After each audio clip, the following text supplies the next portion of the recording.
Alright, so I cut those wires loose and removed the fender, came right out. And this is the underside of the fender well for the rear tire. You can see it looks like a mess. It's filthy, and the wiring just looks horrible. Now, I didn't do this, alright? So, previous owners, man, it's like a rat's nest of wires. They don't even look good. They look like they're just redneck tied together. I mean, with black electrical tape. You need to make good secure connections with butt connectors, stuff like that. Make it look decent, you know, make it where it's not going to have any issues and pull loose. But you can see right here, this had fallen down, gotten loose from these clips right here. Somehow they came loose. Dang it. Anyway, see that? That's exposed wiring. That was rubbing on my tire, and that's where I lost the connection, I believe, to my right rear turn signal. That's why it was no good. Probably when I had my wife on there too, we're sitting lower, and that thing was hanging down, and it was just enough to sit there and rub on the tire and heat it up. So I'm gonna clean this thing up, replace these wires, and put everything back together again. I'm gonna show you what it looks like when I get done. Alright, I'm still in the process of rewiring this fender for my brake and rear turn signals. And last night I went ahead and just loosely put it on the bike and hooked everything up, and it worked great. Everything works like it's supposed to, so now I started doing the heat shrink around the wiring. And just to make sure that the wires don't, you know, flop around and hit that tire, I'm going to add 2 of these. I got these at Lowe's, okay? They're like in the picture hanging section. There's hardware, and it's like a D-ring hook or something like that. Anyways, I'm going to use JB Weld again, and on either side, probably about right there, I'm going to JB Weld them to the side like that, and those wires are going to go through the D-ring, and it's going to hold them relatively close to the fender so that the tire won't rub against it. If I have it point there, and on the other side, it'll keep those wires.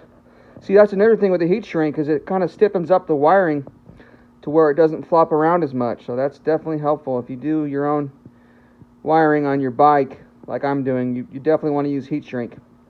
You can find real cheap at Harbor Freight, even different sizes.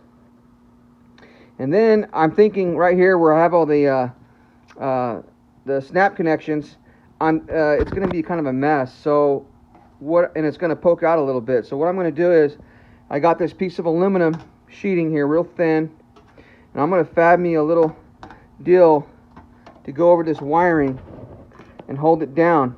And these bolts right here, I'm going to use the bolt pattern right here. Bam, bam, and bam, bam.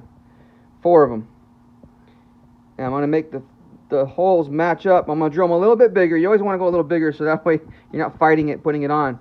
And then this piece of aluminum is going to go right in there.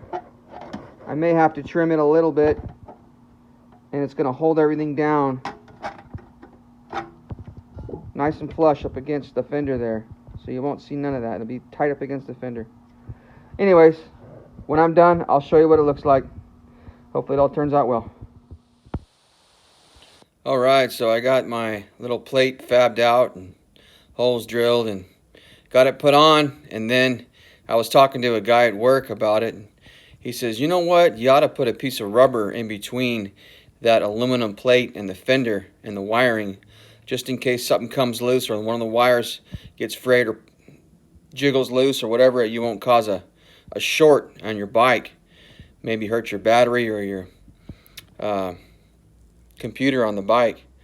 And I was like, yeah, that might be a good idea. So I went ahead and got me a piece of rubber and marked it out and trimmed it, and now I'm going to put that down first and then the aluminum plate over that, and that will keep my wiring tight and secure, and everything should be good. So I'm going to show you what it looks like here. Alright, so there's my little nest of wires there, my little plugins that I got. I designed it to where you can unplug the wiring and remove things, and in case I got to work on it later or want to change out those turn signals later, they're not hardwired in. So this is the piece of rubber. It's like, oh, I don't know, maybe almost an eighth, probably a little less thick. Okay, and that's going to go down first. Bam. That's going to cover everything. And then got this aluminum plate. Kind of had to shape it a little bit so it would fit. And get those bolts to tighten down. And that's going to go over that piece of rubber. And so if for some reason I bottom out with my wife on there, because I did lower it quite a bit. I went from 12.5 inch eye to eye on my shocks to 10 inches.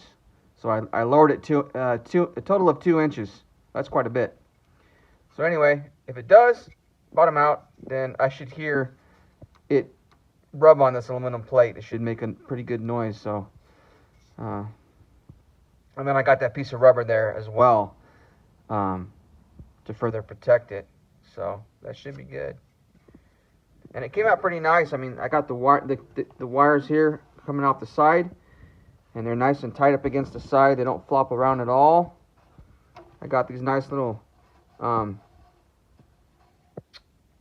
think they're called D-hook hangers or something like that. Anyways, I got those JB welded on the sides and got the wiring through that, so there's no way it can come loose. None whatsoever. So I'm good there. Everything looks nice and tight. So I'll get it all hooked up and hopefully it'll work just fine.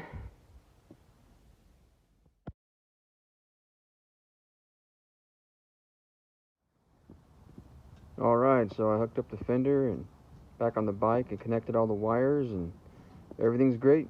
The turn signals work fine like they're supposed to, and got those running lights on the back. It's pretty nice. Makes me more visible at night and whatever. I'm a happy camper. So yeah, it's a lot of extra work and whatnot, but you know, now I don't have to worry about those wires hitting that tire, and everything's gonna be good, and I won't have any more issues with that.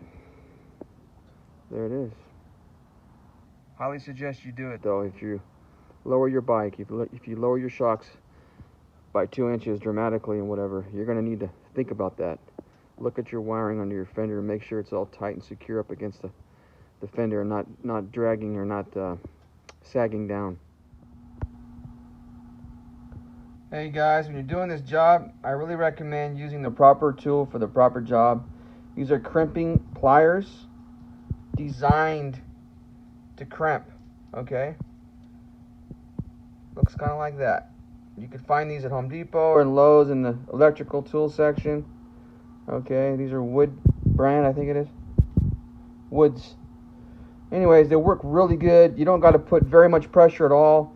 You don't got to sit there and squeeze with both arms. You just use one hand and it crimps it nice on one side and makes a nice, clean, tight connection. You know, I tried doing it with some needle nose vice grips and it didn't do a very good job. But see how that tool I just showed you? Look at that nice crimp on one side, rounded on the other. It's nice and tight, won't come loose. Good connection.